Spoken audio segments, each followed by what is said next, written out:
Fala, leitores da Bíblia, graça e paz, tudo bem com vocês? Hoje a gente vai ler 4 capítulos.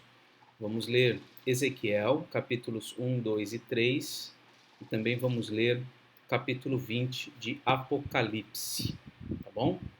Bom, primeiramente, deixa eu falar com vocês um pouquinho sobre a introdução aqui ao livro de Ezequiel. Essa é uma breve introdução que tem na Bíblia, aqui na Bíblia Almeida Revista Atualizada, pelo menos essa Bíblia que está aqui no meu programa. Ezequiel, ele viveu no ano 586 aproximadamente, aí justamente quando a cidade de Jerusalém foi tomada pelos babilônios. Então esse ano aqui eu já fiz menção dele, quando lemos Jeremias. Se você observar aqui nesse diagrama, nós temos aqui a tabela cronológica dos reis e dos profetas, né? Temos aqui na sequência. Dá uma olhadinha aqui, ó. Essa coluna amarela, ela vem do Reino do Sul e a coluna azul do Reino do Norte. Então, o Reino do Norte acabou lá por volta do ano 722, quando foi tomado pela Síria. E o Reino do Sul, o Reino de Judá, seguiu um pouco mais adiante até 586, quando foi a queda de Jerusalém. Nós já lemos Isaías, profeta maior, Isaías, Jeremias, a gente acabou de ler. Lemos também Lamentações de Jeremias e agora a gente vai para Ezequiel. Aí esses outros profetas, Miqueias, Naum, Sofonias, Abacuque, são profetas menores, a gente vai ler depois quando chegar a hora dos profetas menores. Olha só, Jeremias, Ezequiel e Daniel, eles profetizaram mais ou menos no mesmo período, olha só, no finalzinho do reino de Judá e início do período do exílio babilônico, tá bom? Então, Ezequiel e Jeremias foram contemporâneos, né? Olha só, esse trecho aqui, o final de Jeremias, o início de Ezequiel, eles foram contemporâneos. Ezequiel avança um pouco mais nesse período aqui do exílio e Daniel abarca já desde o final do reino do sul, até bastante tempo, até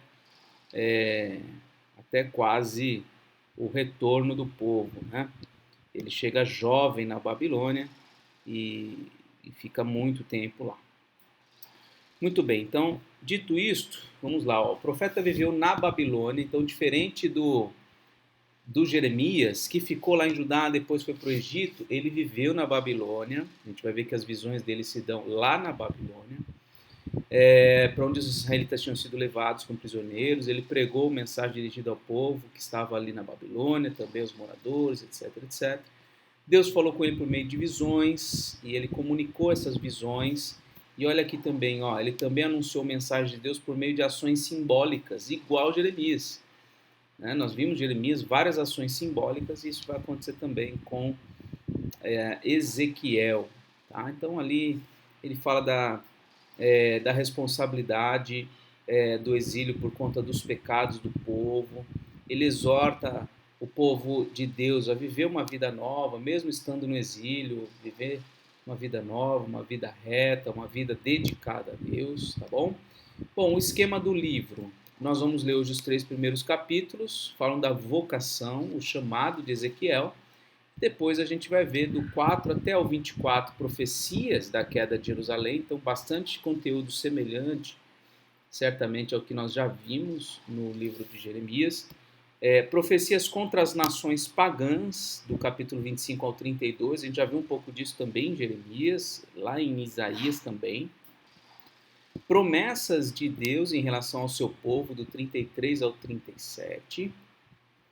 Vemos aqui a condenação de Gog, do capítulo 38 ao 39, e o futuro templo e a futura terra de Israel, capítulos 40 a 48. É um livro longo, tá bom? Então teremos que ter bastante empenho, né?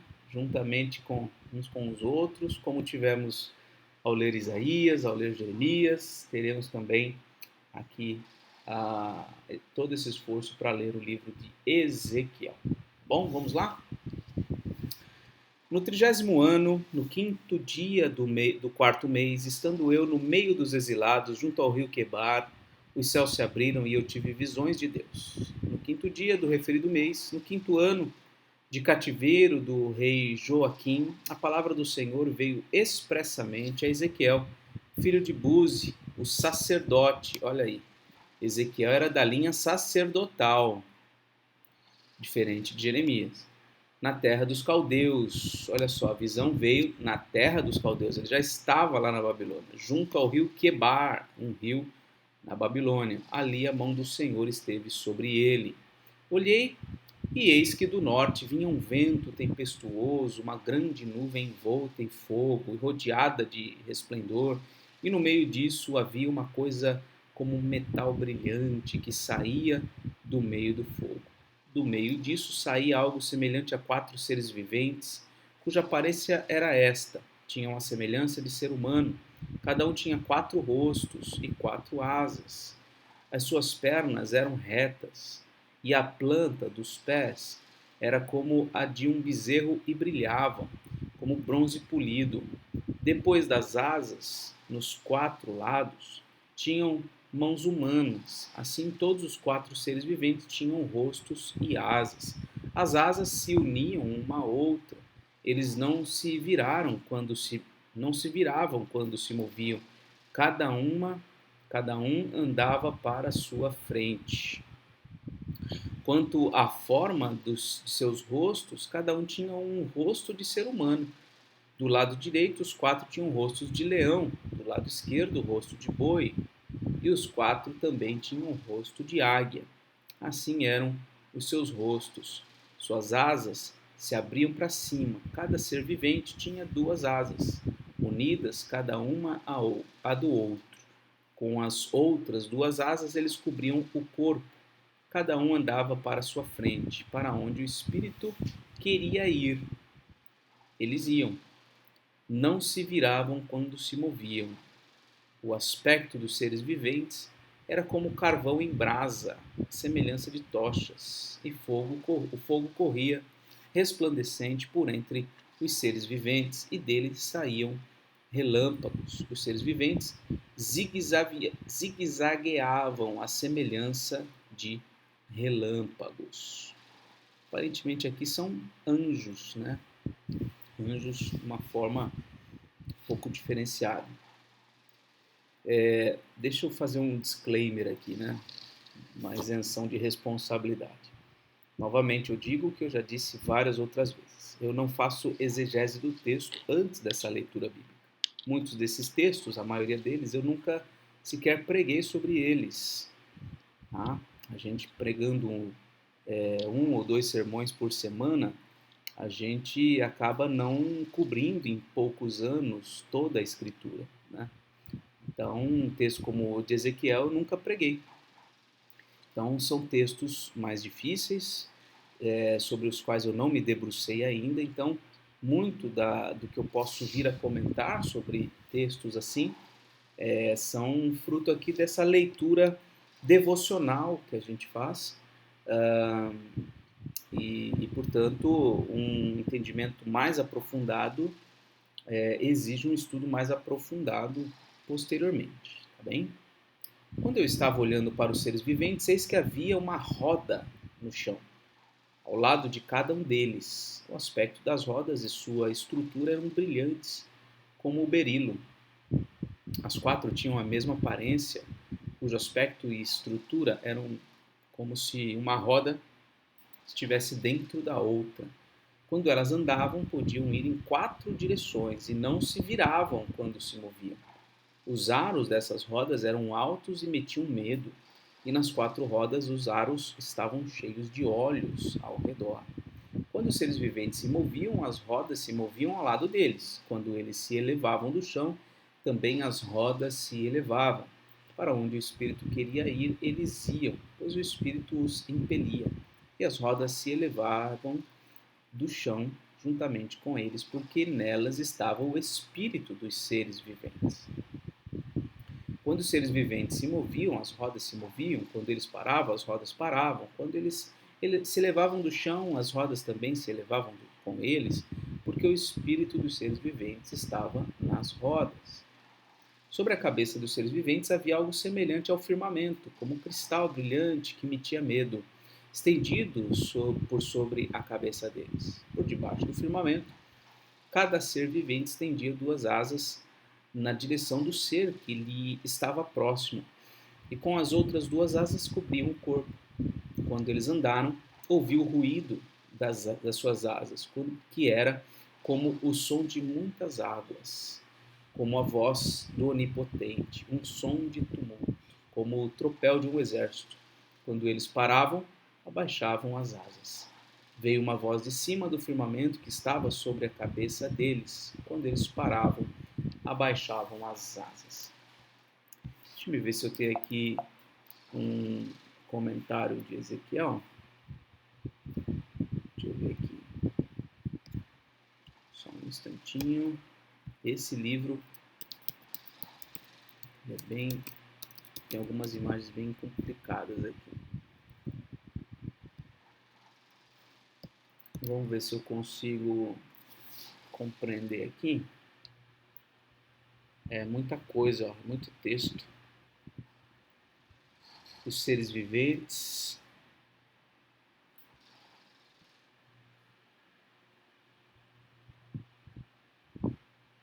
Ó, o que ele diz aqui, ó, porque as imagens descritas nesses versículos são totalmente estranhas para o leitor moderno e sem paralelo no Antigo Testamento, é extremamente difícil visualizar essa bizarra cena se o texto for interpretado à luz do contexto cultural de Ezequiel.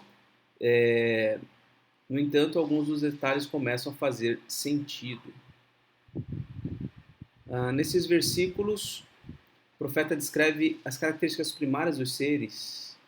O aspecto mais intrigante é a sua forma. Tem corpos humanos, assim por diante. Deixa eu ver se ele já traz alguma explicação resumida aqui.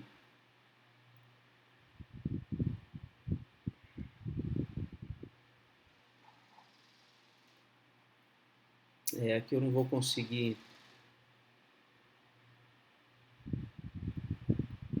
Aqui eu não vou conseguir ajudar muito nessa compreensão de forma clara aqui e rápida, né? Vamos seguir. Por cima do firmamento que estava sobre a cabeça dos seres viventes havia algo semelhante a um trono, como uma safira, e sobre essa espécie de trono estava sentada uma figura semelhante a um ser humano. Vi que essa figura era como um metal brilhante, como um fogo ao redor dela, desde a sua cintura e daí para cima, e desde a sua cintura e daí para baixo. Vi que essa figura era como fogo, havia um resplendor ao redor dela, como o aspecto do arco que aparece nas nuvens em dia de chuva. Assim era o resplendor ao redor. Esta era a aparência da glória do Senhor. Ao ver isto, caí com o rosto em terra e ouvi a voz de quem me falava. Então, bom, nessa visão toda, nós temos os seres viventes, temos as rodas, temos essa visão do trono. Bom, Ezequiel está tentando descrever algo que ele está vendo, algo permeado ali de simbologias, enfim, de coisas extraordinárias, né? Ele está contemplando algo sobre-humano, né? Por isso a dificuldade da gente em compreender essas coisas. Provavelmente aqui nós temos a ideia de seres espirituais, angelicais, o Espírito Santo executando ordens, enfim, e o trono de Deus, né? O Filho do homem, o Filho de Deus assentado no trono. Vou ver se depois, se eu conseguir fazer um estudo um pouco mais detalhado disso, eu trago numa próxima leitura. Tá? Capítulo 2. Esta voz me disse, filho do homem, fique em pé e falarei com você. Ezequiel é um profeta que várias vezes é chamado de filho do homem, que é um título atribuído a Jesus Cristo no Novo Testamento. O próprio Senhor Jesus se chama assim, se identifica dessa forma, como filho do homem. Enquanto falava comigo, o Espírito entrou em mim e me fez ficar em pé, e ouvi aquele que falava comigo. Ele me disse, filho do homem, eu vou enviá-lo aos filhos de Israel, às nações rebeldes que se rebelaram contra mim. Eles e os pais deles se revoltaram contra mim até precisamente o dia de hoje. Os filhos têm a mente fechada e o coração endurecido. Eu vou enviá-lo até eles, e você lhes dirá: assim diz o Senhor Deus. Eles, quer ouçam, quer deixem de ouvir, porque são casa rebelde, saberão que um profeta esteve no meio deles. Você, filho do homem, não tenha medo deles, nem do que eles disserem. Mesmo que você esteja entre sarças e espinhos e more com escorpiões, não tenha medo do que eles disserem, nem se assuste com o rosto deles, porque são casa rebelde. Você lhes dirá as minhas palavras, quer ouçam, quer deixem de ouvir, pois são rebeldes. Você, filho do homem, ouça o que eu lhe digo. Não seja rebelde como essa gente. Abra a boca e coma o que eu vou lhe dar. Então olhei e eis que certa mão se estendia para mim, e nela se achava um rolo de um livro. Ela o desenrolou diante de mim e estava escrito por dentro e por fora. No rolo estavam escritas lamentações, gemidos e ais. Então, nesse capítulo 2, bem curtinho, Ezequiel é chamado e enviado para falar à casa rebelde de Israel, para falar também às nações rebeldes. E é dado ali para ele um rolo, o rolo de um livro onde estavam escritas lamentações, gemidos e ais. Ainda me disse, capítulo 3, filho do homem, coma o que está aí diante de você, coma esse rolo, depois vá falar à casa de Israel. Então abri a boca e ele me deu o rolo onde estavam escritas aquelas palavras, para comer, e me disse, filho do homem, coma e enche o seu estômago com este rolo que eu lhe dou. Eu comi, e na minha boca era doce como mel. A gente leu isso em Apocalipse recentemente, o livrinho, não teve o livrinho? Vamos pesquisar aqui rapidinho. Livrinho. Aqui, ó, Apocalipse 10. O anjo tinha na mão um livrinho aberto. Eu fui ao anjo pedindo-lhe que me desse o livrinho. Ele então me falou: pegue o livrinho e devore-o. No seu estômago ele será amargo, mas na sua boca será doce como mel. Peguei o livrinho, devorei e era doce como mel na minha boca. Quando, porém, eu comi, o meu estômago ficou amargo. Eu falei para vocês que o livro de Apocalipse é extremamente permeado do Antigo Testamento. Tá bom? Então é isso que aconteceu aqui. Ezequiel come aquilo que seria a palavra de Deus e aquilo é doce como mel. Disseram-me ainda, filho do homem, vá à casa de Israel e diga-lhe as minhas palavras. Porque você não está sendo enviado a um povo de fala obscura, nem de língua difícil, mas à casa de Israel. Você não está sendo enviado a muitos povos de fala obscura, de língua difícil, cujas palavras você não poderia entender. Se eu o enviasse a esses povos, eles certamente dariam ouvidos a você. Olha só, Deus está falando, eu não estou mandando você para um povo estrangeiro que não conhece a sua língua. Você fala a língua deles. Mas se eu enviasse você a esses povos de língua estrangeira, eles dariam ouvido para você. Mas a casa de Israel não vai querer dar ouvidos a você. É aquele ditado, né? Nenhum profeta é bem recebido na sua própria casa. Porque não quer dar ouvidos a mim. Pois toda a casa de Israel tem o coração fechado e a mente endurecida. Eis que endureci o seu rosto contra o rosto deles e endureci a sua fronte contra a fronte deles. Tornei a sua fronte mais dura do que a rocha, como o diamante. Portanto, não tenha medo deles, nem se assuste com o rosto deles, porque eles são casa rebelde.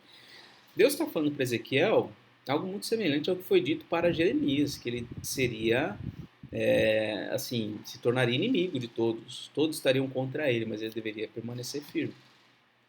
Ainda me disse mais, filho do homem, guarde em seu coração todas as minhas palavras que eu lhe falar, e ouça-as com muita atenção. Vá falar com os exilados, os filhos do seu povo, e quer ouçam, quer deixem de ouvir, fale com eles e diga-lhes, assim diz o Senhor Deus. Então o Espírito me levantou, e ouvi atrás de mim a voz de um grande estrondo que levantando-se do seu lugar, dizia: Bendita seja a glória do Senhor. Ouviu o ruído das asas dos seres viventes que tocavam umas nas outras e o barulho das rodas juntamente com eles, e o som de um grande estrondo. Então o Espírito me levou, me levantou e me levou. Eu fui amargurado no furor do meu espírito, e a mão do Senhor se fez forte sobre mim.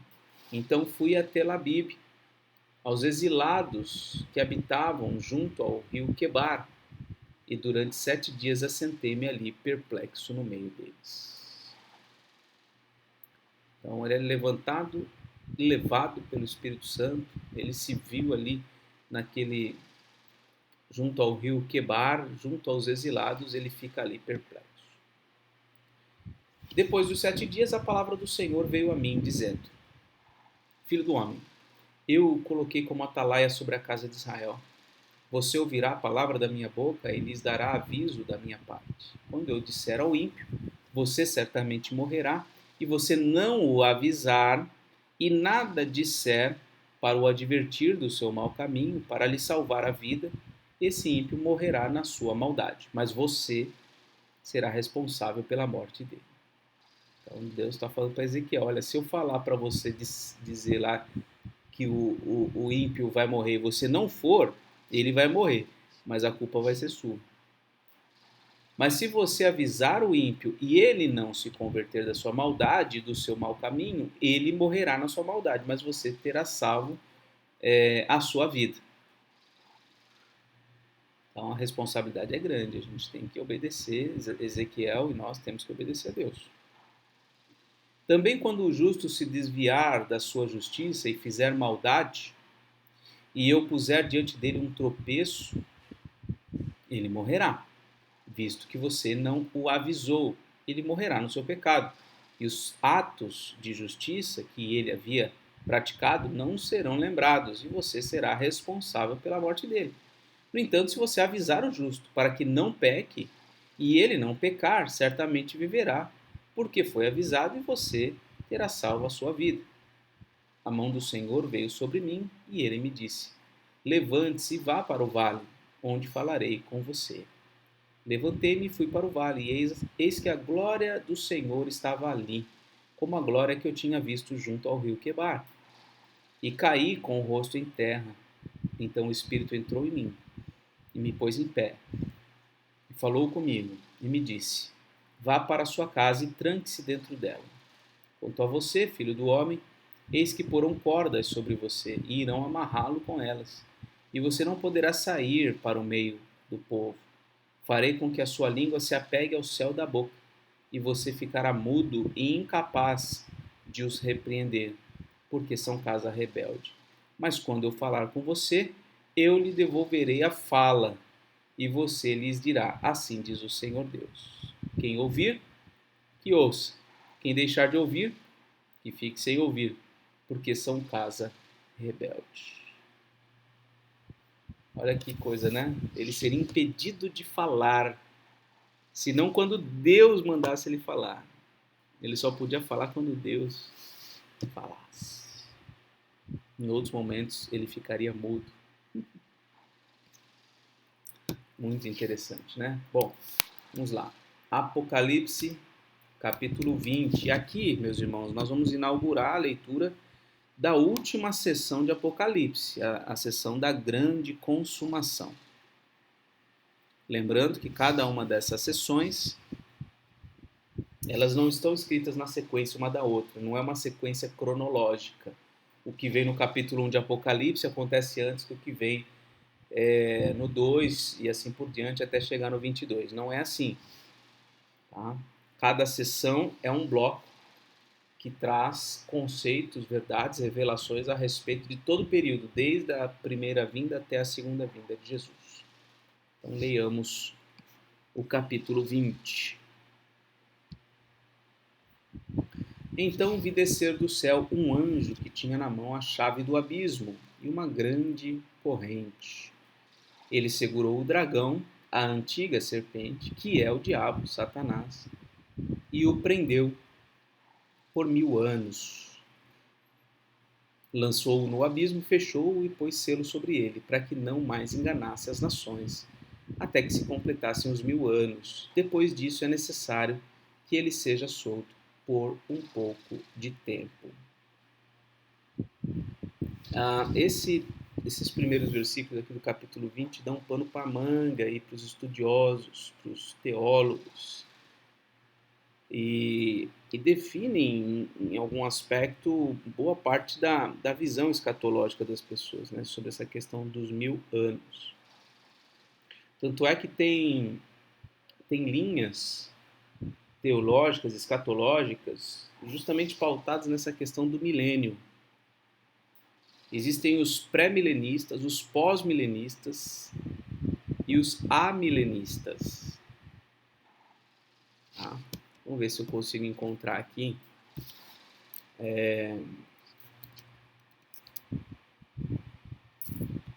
Deixa eu ver aqui. Posições a respeito do milênio. Vamos ver aqui. Quais são as posições quanto ao milênio e ao arrebatamento? Vamos ver se esse texto nos auxilia. Olha aqui, ó. Pré-milenarismo, pré-milenismo. Crer literalmente no que a Bíblia diz, literalmente, Cristo voltará antes do milênio. Olha só, pré-milenismo. Então eles acreditam que Cristo voltará antes desses 1000 anos. Virá visivelmente, corporalmente, né? E reinará corporal e visivelmente nesses 1000 anos literais, 1000 anos contados, sobre cada metro quadrado da terra, com vara de ferro, exercendo todo o seu extraordinário poder como Deus que é. Essa é a única posição que vê cada palavra da Bíblia tomada no seu sentido mais literal e natural possível. Então, esses são os pré-milenistas. E os pós-milenistas? Diz aqui, alegorizar o que Deus diz literalmente na Bíblia para crer que o diabo já está completamente preso, tudo já está tendendo para a grande melhoria espiritual até chegar à perfeição, o evangelho sendo pregado em todo o mundo, a humanidade toda se convertendo, havendo 1000 anos da mais absoluta paz e justiça sobre toda a terra. Depois disso, Cristo voltará corporal e literalmente. Alguns pós-milenistas acreditam que Israel étnica também será convertida, cumprindo-se Romanos 11.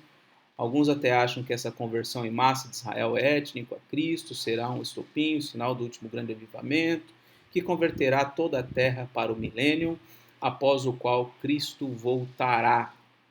Certo? Aí tem a questão do arrebatamento, não vou entrar nisso. Então, olha só. Pré-milenismo. Cristo volta e reina 1000 anos. Primeiro ele volta, e aí ele estabelece seu reino.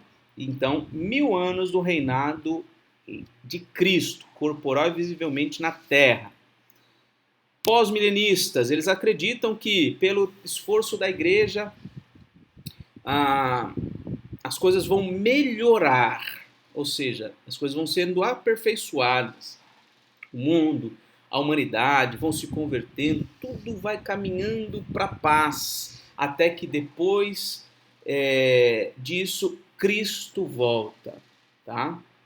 Então, as coisas vão melhorando, aí cumprem-se 1000 anos de perfeição e aí Jesus Cristo volta. Esses são os pós-milenistas, eles têm uma visão mais otimista da história, certo? Tanto um ponto quanto o outro, particularmente, não creio que estejam corretos. Tem muita gente boa, tanto numa vertente como em outra, poderiam fazer excelentes defesas das suas posições, mas particularmente eu entendo que a Bíblia ela indica mais esse ponto de vista aqui do amilenismo. Vamos ver se tem uma descrição adequada, né, sobre o que é o amilenismo. crer que não haverá milênio nenhum de verdadeira paz e justiça na terra.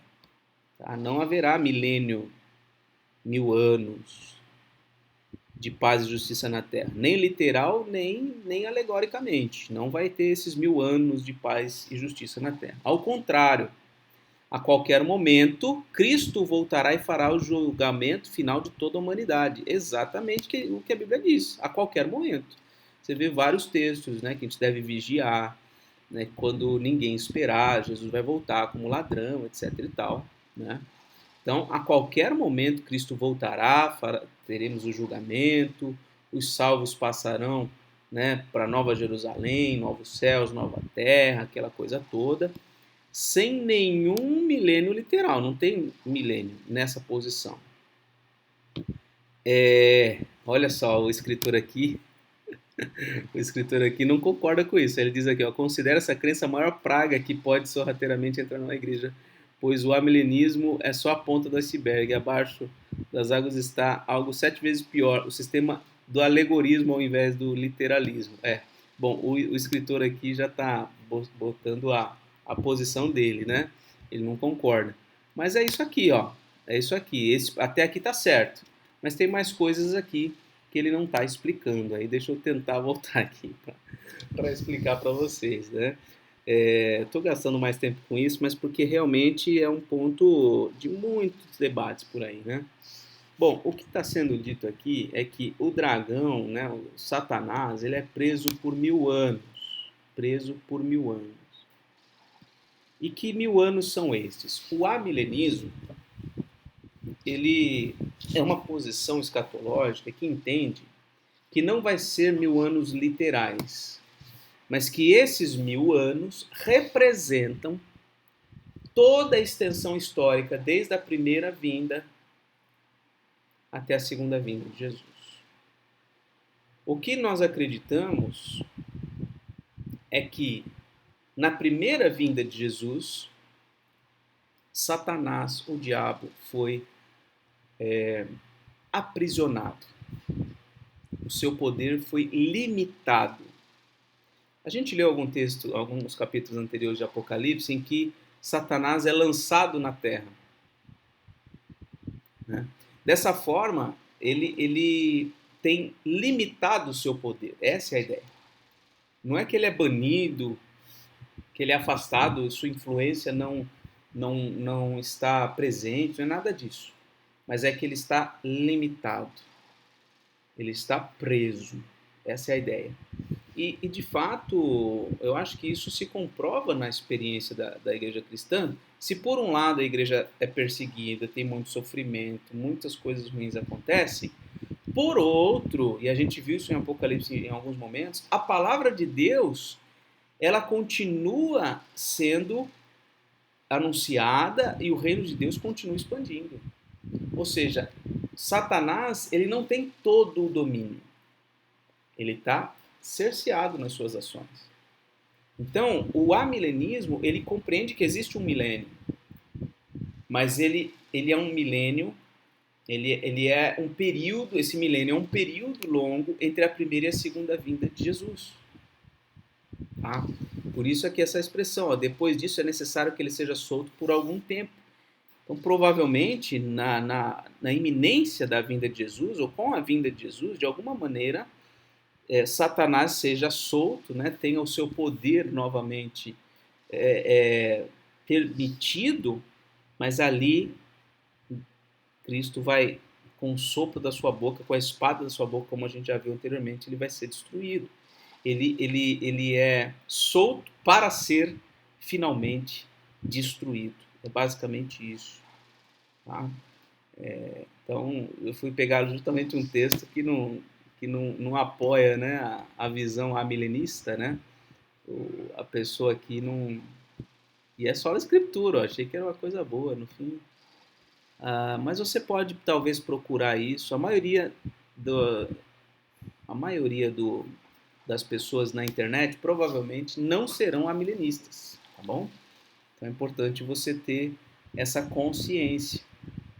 Tá? O que eu estou falando, a maneira como eu estou explicando aqui, não é a forma como a maioria das pessoas entendem esse texto e olham para as Escrituras. E eu nem entrei aqui na questão do tribulacionismo, pré-tribulacionismo, pós-tribulacionismo, arrebatamento, não sei o quê. A minha visão do que a Bíblia diz é: nós estamos vivendo esses 1000 anos, o diabo tem limites nas suas ações, o reino de Deus está avançando, tá?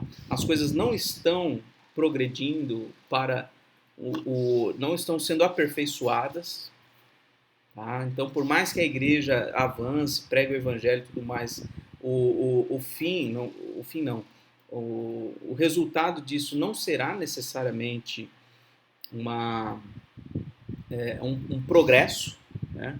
Que é o que muitas ideologias sociais e etc. acreditam, que vai haver um progresso.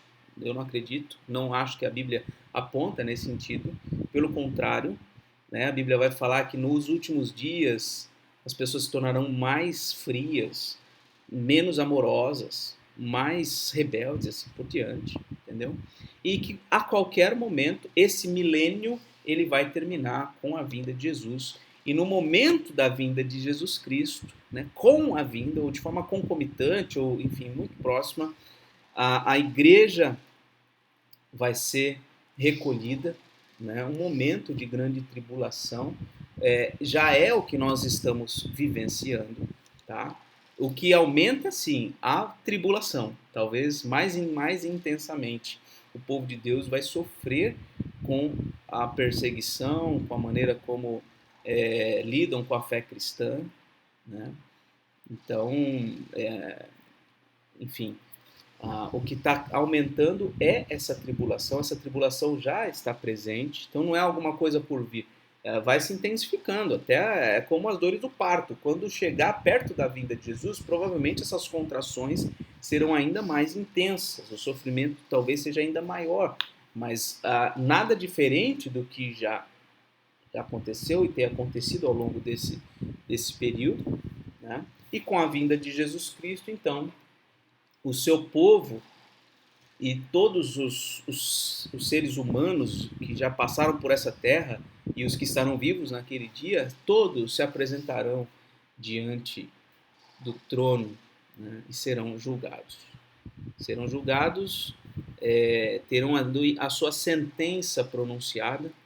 Aqueles que estão em Cristo serão recebidos, né, nos portais eternos para habitarem no novo céu e na nova terra, e os rebeldes, ao contrário, perecerão, né, um tormento eterno. Então, é uma visão, creio que bíblica, simples, sem grandes floreios, né, do que deve acontecer. Bom, vamos avançar. Capítulo 4. Vi também tronos, e nestes sentaram-se aqueles aos quais foi dada a autoridade para julgar. Vi ainda as almas dos que foram decapitados por terem dado testemunho de Jesus e proclamado a palavra de Deus.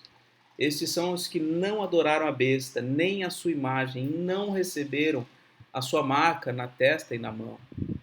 E viveram e reinaram com Cristo durante 1000 anos. Os restantes dos mortos não reviveram até que se completassem os 1000 anos. Esta é a primeira ressurreição. Bem-aventurado e santo é aquele que tem parte na primeira ressurreição. Sobre estes, a segunda morte não tem poder. Pelo contrário, serão sacerdotes de Deus e de Cristo e reinarão com ele os 1000 anos. Difícil, né? Provavelmente aqui a primeira ressurreição tem a ver com a salvação que nós recebemos. Então, se nós temos parte nessa primeira ressurreição, nós já recebemos vida espiritual em Cristo. Sobre estes, a segunda morte não tem poder, que seria a morte eterna, né? O sofrimento eterno, após o juízo. Os salvos, eles não vão enfrentar isso, né? Pelo contrário, eles serão sacerdotes de Deus e de Cristo e reinarão com ele os 1000 anos. Então, esse momento, essa etapa que está falando aqui, né, de reinar com Cristo, de ser, aqui em cima está, aqui ó, Bom, enfim, que falou aqui de reinar, né? Não sei se tem algum outro ponto aqui. Mas é um período após a vinda de Jesus, que eu assim eu entendo. Serão sacerdotes, reinarão com ele. E não são 1000 anos literais, quer dizer, não é uma coisa que vai terminar. Então, esses 1000 anos aqui, né, posso até estar enganado, mas a minha impressão é que é diferente desses outros 1000 anos aqui. Tá? Não acredito que vai ser um período de 1000 anos de Cristo reinando junto com o seu povo e depois Satanás sendo liberado de novo, né? Eu acho que são coisas diferentes. Tá? Aqui, ó, quando porém se completarem os 1000 anos, aqui são esses 1000 anos aqui de cima, Satanás será solto da sua prisão, sairá para enganar as nações que estão nos 4 cantos da terra, Gog e Magog, a fim de reuni-las para a batalha. O número dessas é como a areia do mar. Marcharam então pela superfície da terra e cercaram o acampamento dos santos e a cidade amada, porém desceu fogo do céu e os consumiu. O diabo que os tinha enganado foi lançado no lago de fogo e enxofre, onde se encontram a besta e o falso profeta, e serão atormentados de dia e de noite para todo sempre. Então ele é liberado para ser lançado no lago de fogo e enxofre. E aí vem essa parte maravilhosa. Vi um grande trono branco, e aquele que está assentado nele. A terra e o céu fugiram da presença dele, e não se achou lugar para eles. Vi também os mortos, os grandes e os pequenos, que estavam em pé diante do trono. Então foram abertos os livros. Ainda outro livro, o livro da vida, foi aberto, e os mortos foram julgados segundo as suas obras, conforme que estava escrito nos livros. O mar entregou os mortos que nele estavam, a morte e o inferno entregaram os mortos que nele haviam, e foram julgados, um por um, segundo as suas obras. Então a morte e o inferno foram lançados no lago de fogo. Esta é a segunda morte, o lago de fogo. E se alguém não foi achado inscrito no livro da vida, esse foi lançado no lago de fogo. Então esse é o caminho, né?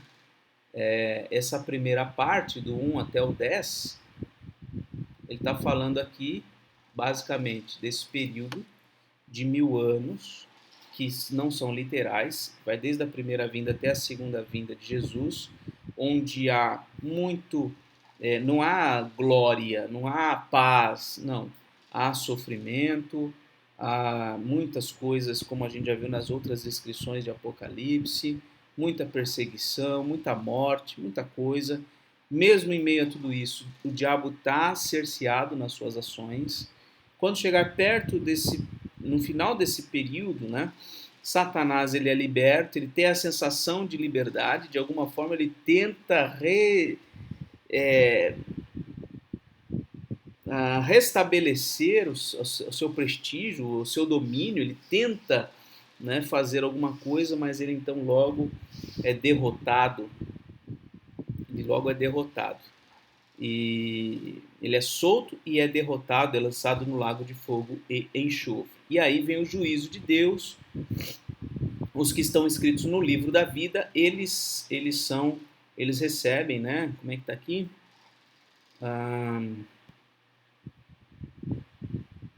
Quem não está no livro da vida, ele é lançado no lago de fogo e enxofre. E quem está escrito? Foram julgados segundo suas obras e tal.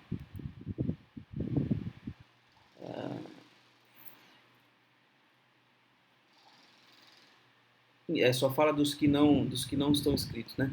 Mas os que estão inscritos no livro da vida, me parece que aí é o caso desse trecho aqui, do 4 ao 6, né, que fala desses bem-aventurados que não passam por essa segunda morte, mas eles então vão ser sacerdotes e reis com Cristo, nesse período que se sucede ao juízo. Tá?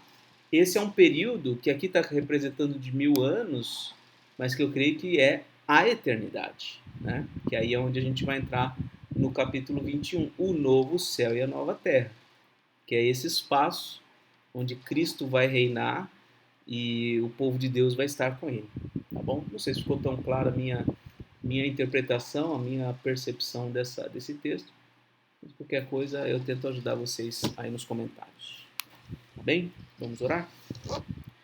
Senhor Deus, na leitura de hoje nós nos deparamos com textos muito difíceis, para os quais eu não tenho o preparo adequado para explicar, mas que o Senhor me dê, ó Deus, sabedoria para me fazer a leitura e me posicionar de um modo correto diante dos meus irmãos, para que eles sejam edificados. Mas é claro, há muito além disso que tudo que temos comentado aqui, que poderia ser dito, que nós tenhamos, ó Deus, o desejo de cada vez mais progredir no conhecimento da Tua Palavra, mesmo de textos difíceis. Abençoa-nos, ó Deus, abençoa nossas famílias, nossas igrejas, que tenhamos um compromisso constante com a Tua Palavra e que esses textos difíceis não nos afastem dela. Pelo contrário, que a gente possa se admirar com todas essas coisas e buscar uma compreensão cada vez mais fiel à Tua Santa Palavra. Assim oramos, assim agradecemos, em nome de Jesus. Amém. Muito bem, essa foi a leitura de hoje. Um forte abraço e até mais, se Deus quiser.